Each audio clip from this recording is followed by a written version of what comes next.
Hi guys, welcome back to part 2 of this drawing. I hope you all enjoyed the first part. If you haven't yet seen part 1, make sure to go back and watch that first. Like I stated in the last video, today I'll be working on Penny and finally completing this drawing.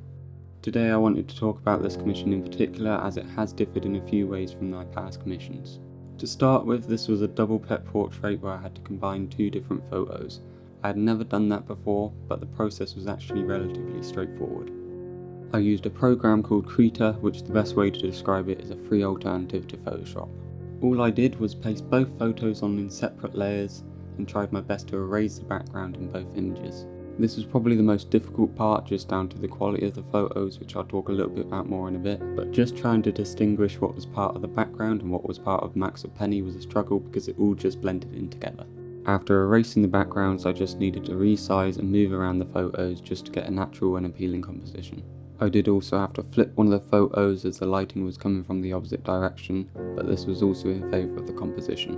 From there it was pretty easy. I just slapped on some rough shadows and a simple background. The most important bit was getting a layout I could use to copy and reference in the final drawing. It did take a couple of iterations to make sure the customer was happy with it, but all in all it was a fairly fast process. Now let's talk a little bit more about the quality of the photos, as this was a massive struggle throughout the piece, but I'm so glad I took it on as I feel like I learned a lot. Usually it's as simple as drawing what you see, and if there isn't any detail in an area, you don't draw it. However, in this case there wasn't any clear detail anywhere, so I essentially had to make it up. Luckily for the most part I could see the direction of the fur, and by using other photos as reference I was able to create a realistic drawing.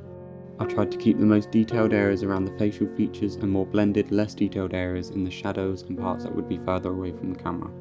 I also opted out of putting a background in, as I wanted Max and Penny to contrast from the background, which the right already did. As you can see here, I'm using a clean piece of paper to stop my hand from smudging the area I've just been working on. I still always seem to get smudges, but they are easily cleaned up. I've really enjoyed working on this piece and I hope you like the result. I'll leave you to watch the rest of the time lapse now. Hope you enjoy it, and I'll see you in the next one.